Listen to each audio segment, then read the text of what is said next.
શ્રી હરિરાય મહાપ્રભુજીના અનેક ગ્રંથો એ ગદ્યાત્મક હોય, પદ્યાત્મક હોય, સંસ્કૃતમાં હોય કે વ્રજ ભાષામાં હોય, આચાર્યોની વાણી એ દિવ્ય હોય છે, એ સાધારણ નથી.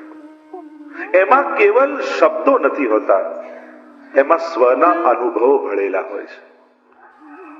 સાધારણ વાણી જ્યારે કોઈની કલ્પના હોય તો એ તમારી કલ્પના બનાવી શકે, પણ જ્યારે અનુભવની વાણી ગાવામાં આવે તો એ તમારો અનુભવ બનાવી શકે એવું સામર્થ્ય એ વાણીમાં હોય છે.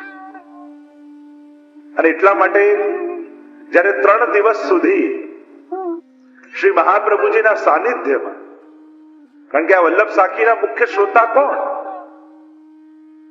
મુખ્ય શ્રોતા શ્રી મહાપ્રભુજી છે. શ્રી હરિરાય મહાપ્રભુજી આપણને સર્વને નિમિત્ત બનાવ્યા છે અને હરિરાય મહાપ્રભુજી આપણા સર્વના હૃદયમાં બિરાજમાન થઈ જશે. અને જ્યારે આપણે બધા જ મળીને વલ્લભ સાખી ગાઈશું ત્યારે સ્વયં મહાપ્રભુજી બેઠકજીમાંથી આ સત્સંગ હોલમાં આવીને બિરાજમાન થઈ જશે. કારણ કે જ્યારે હરિરાય મહાપ્રભુજીની વાણી ગવાતી હોય ત્યારે શ્રી મહાપ્રભુજી પછી ત્યાં ન રહી શકે. ये तो मंडल मध्य विराजत गिरधर. हमारे यहाँ तो जो कहा कि ठाकुर जी को सबसे प्रिय स्थान कौन सा? कोई मंदिर, कोई धाम, कोई स्थान, कोई श्रेष्ठ सिंहासन? तो कहा सबसे प्रिय कोई स्थान प्रभु को हो तो वह है भगवदियों के परिकर के बीच में बैठना. वैष्णवनी मंडल में बेसू, वैष्णवनी मध्यમાં બેસવું ઠાકોરજીને સૌથી વધારે પ્રિય છે. અને અમારા મહાપ્રભુજીએ પણ એવા ઠાકોરજી આપણને નથી આપ્યા કે જેને સોનાનું સિંહાસન ગમતું હોય. આપણા ઈષ્ટ કોણ? યશોદોત્સંગ લાલી, જેને તો યશોદાજીનો ખોળો ગમે છે એવા ઠાકોરજી આપણને પધરાવીને આપ્યા છે. એટલે આપણા પ્રભુને પણ સિંહાસન કરતા તમારી ગોદમાં વધારે આનંદ આવે છે. કારણ કે આપણો ઈષ્ટ એ ખોળામાં જ મોટો થયેલો છે, એ સિંહાસનમાં મોટો થયેલો નથી. એ જો વૈકુંઠનો નારાયણ હોત તો એને આગ્રહ હોત કે આવું જ સિંહાસન જોઈએ, આવું છત્ર, આવું ચમર, આવું બધું જ જોઈએ. પણ આપણો સેવ્ય, આપણો ઈષ્ટ એ યશોદાજીની ગોદમાં રમીને મોટો થયેલો અને એટલા માટે એને ગોદની જ આદત છે. તો એવી કૃપા શ્રી મહાપ્રભુજી આપણા સર્વ પર કરી છે. તો શ્રી હરિરાય મહાપ્રભુજીના માધ્યમથી શ્રી વલ્લભને પુકારીશું. બહુ મહત્વનું છે ભક્તિ માર્ગમાં માધ્યમ, જેને પુષ્ટિ માર્ગી શબ્દમાં કાની કહીએ છીએ. તમે સન્મુખ તો થયા, તમે સેવા તો કરી, તમે ભોગ તો ધર્યા, તમે ગુણગાન તો કર્યા, પણ કોની કાની થકી કર્યા? અહીંયા દૂતનો માર્ગ નથી, આ માર્ગ તો દૂતીનો માર્ગ છે. એટલે દૂત બનીને ઉદ્ધવજી ગયા તો ગોપીઓએ પાછા ફેરવ્યા અને કહ્યું, દૂતી બનીને આવ્યા હોત, આડી બનીને આવ્યા હોત તો તમારા પર પ્રસન્ન થાત, પણ આ દૂત બનીને આવ્યા એટલે પાછા જાઓ. તો શ્રી હરિરાય મહાપ્રભુજી એટલે જ એમના શબ્દોમાં તો ગિરધર કે દરબાર મેં હરિરાય વકીલ, જેમ હરિરાયજીએ કહ્યું, ઢીલ કારજ में है नहीं विश्वास ही की ढील और गिरधर के दरबार में हरिराय वकील. કૃપામાં ઢીલ નથી, આપણી વિશ્વાસમાં ઢીલ છે. આમ ફલ ને જેમ હરિરાયજી કહે, કોઈનો કોર્ટ કેસમાં ચાલતો હોય, ત્યાં કોર્ટમાં કેસ ચાલતો હોય અને બધા જ પુરાવા વિરોધમાં હોય તો માણસ શું કરે? ગામમાં સૌથી સારો વકીલ કોણ? એને ગોતી. અને જયારે સારો વકીલ મળે તો વિશ્વાસ થાય કે હા, હવે કેસ જીતી લઈશું. એમ જ હરિરાયજી કહે કે આપણે વૈષ્ણવોથી અનંત દોષો આપણાથી થયેલા છે, પણ આજે લાવો ને આ 3 દિવસ જે આપણો કેસ મહાપ્રભુજીના દરબારમાં છે તો હરિરાયજીને વકીલ બનાવી લઈએ. અને આપણો જયારે હરિરાયજી આપણા વકીલ થઈ જાય ત્યારે નિશ્ચિત છે કે ચુકાદો આપણા ફેવરમાં મહાપ્રભુજી આપવાના છે. તો આ મહાપ્રભુજીના સાનિધ્યમાં આ 3 દિવસ સુધી આનંદ જ કરવાનો છે. આ રસપાન છે, આ શ્રવણ નથી. શ્રવણ તો કાનથી થાય, રસપાન તો રોમ રોમથી થાય. એટલે એમ પણ નહીં કહું કે કાન ખુલ્લા રાખીને સાંભળજો, આ તો રોમ રોમથી પીજો આ રસ. કારણ કે આ તો રોમ રોમમાં વ્યાપી જવો જોઈએ. કારણ કે ભાગ્યશાળી છો તમે ચંપારણ્યમાં સત્સંગ સાંભળી રહ્યા છો. સત્સંગની જેટલી મહત્તા છે એટલી સત્સંગના સ્થાનની પણ મહત્તા છે. જો આપણે ત્યાં અમુક ભૂમિની મહત્તા ગાવામાં આવી છે. જન્મભૂમિ, જો જ્યાં જ્યાં પ્રભુની કે આચાર્યોની મહાપુરુષોની પ્રાગટ્ય ભૂમિ હોય એ ભૂમિની મહત્તા આપણે ત્યાં કહેવામાં આવે છે. અહીંયા પ્રાગટ્ય ભૂમિ છે એની સાથે બેઠક પણ છે. કેમ? કારણ કે મહાપ્રભુજી ફરી પધારેલા અહીંયા અને ભાગવતજીનું પારાયણ આપે કર્યું હતું. નહીં તો કેવલ પ્રાગટ્ય ભૂમિ જ હોત, પણ બેઠક રૂપે પણ સ્થાપિત છે. કારણ કે સ્વયં મહાપ્રભુજી અહીંયા ભાગવતજીનું પારાયણ કરે. અને જેમ આપ સૌ જાણો છો, બેઠકજી એટલે જ્યાં મહાપ્રભુજીએ 7 દિવસ બિરાજમાન થઈ અને ભાગવતજીનું પારાયણ કર્યું હોય એને બેઠકજી કહેવામાં આવે. અને એવા 84 બેઠકજી સમગ્ર ભારત વર્ષમાં છે. આપણે ત્યાં એ માન્યતા છે કે જ્યાં મહાપ્રભુજીના બેઠકજી છે ત્યાં મહાપ્રભુજી સાક્ષાત બિરાજે છે.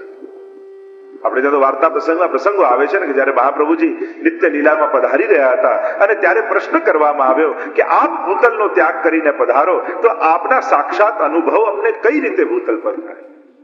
અને ત્યારે મહાપ્રભુજી આજ્ઞા કરી હતી કે આટલા સ્વરૂપે ભૂતલમાં હું સદાય પ્રગટ સ્વરૂપે બિરાજીશ. એમાં પહેલું સ્વરૂપ કયું? મારા બેઠકજીમાં હું સદાય પ્રગટ સ્વરૂપે છું. મારા ગ્રંથમાં હું સદાય મારા પ્રગટ સ્વરૂપે છું. મારી પાદુકાજીમાં હું સદાય પ્રગટ સ્વરૂપે છું. માલાજીમાં હું સદાય પ્રગટ સ્વરૂપે છું. મારા વંશમાં હું સદાય પ્રગટ સ્વરૂપે છું. મારા હસ્તાક્ષરમાં હું સદાય પ્રગટ સ્વરૂપે છું. આ મહાપ્રભુજી સ્થાનો બતાવ્યા કે આજે જો મહાપ્રભુજીનો અનુભવ કરવો હોય તો આટલા તત્વોમાંથી કોઈ એક તત્વનો આશ્રય કરી લો તોય આ સમયે પણ શ્રી મહાપ્રભુજીનો સાક્ષાત અનુભવ થઈ શકે છે. તો આ બેઠકજીમાં સાક્ષાત શ્રી વલ્લભ બિરાજમાન છે. અને જ્યારે પણ આપણે દંડવત કરતા હોઈએ, ચરસ્પર્શ કરતા હોઈએ, ધોતી ઉપરણા ધરાવતા હોઈએ બેઠકજીમાં, ત્યારે એ જ વિવેક અને એ જ સાવધાની સાથે કે આ સાક્ષાત મહાપ્રભુજીને હું ધરાવી દઉં છું. તો આપણે ત્યાં ભૂમિમાં સર્વપ્રથમ મહત્તા છે પ્રાગટ્ય ભૂમિ. કારણ આપણને એમ થાય કે પ્રાગટ્ય તો આટલા 500 વર્ષો પૂર્વે થઈ ગયું, હવે શું? તો કહ્યું અહીંયા તો નિત્ય લીલાવાદનો સિદ્ધાંત છે કે આ બધી લીલાઓ સતત થઈ રહી છે. રોજ આ સ્થાન ઉપર મહાપ્રભુજીનું પ્રાગટ્ય થાય છે. કારણ નિત્ય લીલાવાદનો સિદ્ધાંત એમ કહે છે કે જ્યાં એકવાર પ્રભુની જે લીલા થઈ ત્યાં એ લીલા નિત્ય થાય છે. એ લીલા ત્યાં અખંડ છે. અને ખરેખર આજે પણ કેટલાય વૈષ્ણવને અનુભવ થાય કે જાણે અહીંયા નંદ મહોત્સવ ચાલી રહ્યો હોય, જય ઘોષ થઈ રહ્યા હોય, મંગલ ધ્વનિઓ વાગી રહ્યા હોય અને મહાપ્રભુજીના પ્રાગટ્યનો નંદ મહોત્સવ આજે પણ અહીંયા કેટલાયને સંભળાય છે, કેટલાય વૈષ્ણવને અનુભવાય છે અને થઈ જ રહ્યું છે. કારણ એ સમયે જે જે જીવોએ એ ઉત્સવ કર્યો એ ક્યારે પણ આ સ્થાનને છોડીને જતા નથી. દુકાળમાં મૂળ આપણે તો વિષય પર જવું છે, પણ પહેલું આ ભૂમિની મહત્તામાં પહેલી મહત્તા છે પ્રાગટ્ય ભૂમિ. બીજી મહત્તા છે લીલા ભૂમિ. જે સ્થાન ઉપર પ્રભુએ કે આચાર્યોએ લીલા કરી હોય વિવિધ પ્રકારની, એ ભૂમિઓની પણ મહત્તા છે. જેમ આપણે બ્રજમાં કેમ જઈએ છીએ? કારણ એ લીલા ભૂમિ છે. અનેક સ્થાનોમાં જઈએ છીએ કારણ કે એ સ્થાનોમાં એ લીલાઓ આજે પણ થઈ રહી છે. બીજી ભૂમિ છે લીલા ભૂમિ. ત્રીજી ભૂમિ છે તપભૂમિ, તપોભૂમિ, કે જ્યાં જે ભૂમિ ઉપર જેમણે તપ, સાધના, આરાધના કરી હોય. મહાપ્રભુજી 7 દિવસ બિરાજીને ભાગવતજીનું પારાયણ કર્યું, તો આ તપોભૂમિ પણ છે, આ લીલા ભૂમિ પણ છે, આ પ્રાગટ્ય ભૂમિ પણ છે. તો તપોભૂમિની મહત્તા છે. એટલે જ આપણે કેટલા કેટલા સ્થાનોમાં જતા હોઈએ. નૈમિષારણ્ય કે જે અહીંયા ઋષિઓ તપ કરે છે, આપણે બદ્રિકાશ્રમ જઈએ, અહીંયા પ્રભુ તપ કરી રહ્યા છે, વ્યાસાશ્રમ જઈએ, અનેક અનેક ભારત વર્ષના એવા સ્થાનો કે જ્યાં એ તપની મહત્તા. કારણ કે એ તપને કારણે એ ભૂમિ એવી પુણ્યશાળી બની ચૂકી હોય, એવી પાવન બની જાય કે કેવલ ત્યાં આવીને જીવ ક્ષણ માત્ર આશ્રય કરે, તો એ તપોબળ, એ પૂર્વ આચાર્યોના, એ પ્રભુના એ તપબળનો પ્રભાવ એવો હોય કે એમના તપોબળથી આપણે નિર્દોષ બની જઈએ, નિષ્પાપ બની જઈએ. એ ભૂમિની એ મહત્તા છે. અને ચોથી ભૂમિ આપણે ત્યાં મહત્તા માનવામાં આવી છે સમાધિ ભૂમિ, નિર્વાણ ભૂમિ. ક્યાંક ક્યાંક સમાધિ સ્થળો હોય છે, ક્યાંક ક્યાંક જ્યાં જ્યાં મહાપુરુષો નિર્વાણ પામ્યા હોય એવી ભૂમિની પણ મહત્તા આપણે ત્યાં માનવામાં આવી છે. તો આપણે પ્રાગટ્ય ભૂમિમાં સર્વ લોકો બિરાજમાન છે. હું તો એ ભાવના કરું કે પ્રાગટ્ય ભૂમિમાં આવ્યા છો તો આપ સર્વના હૃદયમાં શ્રી વલ્લભ પ્રગટી જાય. કારણ કે આપણે એ ભૂમિમાં છીએ જ્યાં વલ્લભ પ્રગટ્યા છે અને એ ભૂમિનો આશ્રય કરવાના છે. કારણ કે જે ભૂમિનો આશ્રય કરો, એવો પ્રસંગ કહેતા ને રામાયણમાં કે જયારે સીતાજી અશોક વાટિકામાં બેઠા હતા અને લંકીની આવીને કહેવા લાગી કે સીતાજી માની જા રાવણની વાત, તું માની જઈશ તો આટલું યુદ્ધ થતું બચી જશે. સીતાજીએ કહ્યું કે આ તું નથી બોલતી લંકીની, આ લંકાની ભૂમિ બોલી રહી છે. ત્યારે લંકીને પ્રશ્ન કર્યો કે અરે સીતાજી, આપ પણ આ લંકાની ભૂમિ પર બેઠા છો અને હું પણ છું, તો પછી મારી બુદ્ધિ બગડે છે ને તમારી કેમ નથી બગડતી? અને ત્યારે સીતાજીએ કહ્યું કે જ્યારે રાવણ પંચવટીમાંથી મને ઉપાડવા આવ્યો ને ત્યારે જે ભૂમિ ઉપર ઊભી હતી ત્યાં માટી ભીની હતી અને ત્યાં મારા પગલા પડ્યા, એટલે આજે પણ મારા પગમાં એ પંચવટીના માટીના પોપડાઓ લાગેલા છે, એટલા માટે મારી બુદ્ધિ બગડતી નથી. તો જે વૈષ્ણવ અહીંયા આવ્યા છે અને જેના પગમાં ચંપારણની ભૂમિના પોપડા લાગી જશે એ વિશ્વમાં ક્યાંય જાય એની બુદ્ધિ ક્યારે નહીં બગડે. એ આ ભૂમિનો પ્રભાવ માનવામાં આવે છે, એ રજનો પ્રભાવ છે. અને એ જ્યાં જ્યાં આપણે પાવન ભૂમિનો આશ્રય કરીએ છીએ, ચોર્યા આપણે ત્યાં કેમ માનવામાં આવે કે તીર્થ ભૂમિમાં ખુલ્લા પગે જો વ્રજમાજી ખુલ્લા જ પગે જઈએ? કારણ કે એ ભૂમિનો સ્પર્શ પામે છે અને સ્પર્શથી એ બુદ્ધિની શુદ્ધિ બતાવી છે, એ કૃપાની પ્રાપ્તિ બતાવી છે. અને એટલા માટે જ્યારે પણ તીર્થ સ્થાનમાં આવો ત્યારે બહુ વિવેકથી રહેવું, બહુ સાવધાની થઈને રહેવું.